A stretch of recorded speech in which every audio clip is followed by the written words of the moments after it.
Buenos días, queridos amigos radioescuchas. Claudia y Yair, les saludo con el aprecio de siempre y comparto que justo ahora los mexicanos y jalapeños estamos celebrando con gran regocijo la 39ª Feria Internacional del Libro de Guadalajara,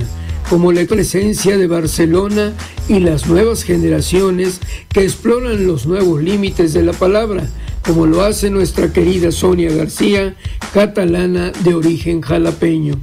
Pero ahí las horas transcurren como agua corriendo en un río de saberes, entre foros, conferencias, presentaciones, espectáculos, y allí, en ese territorio simbólico con gran alegría, sin duda, un programa muy amplio de una vitalidad cultural y de amor por los libros, que concluye el próximo domingo 7, un día que no transforma el cuerpo en nido, sino la mente y el corazón en un espacio abierto a las ideas como a un diálogo plural.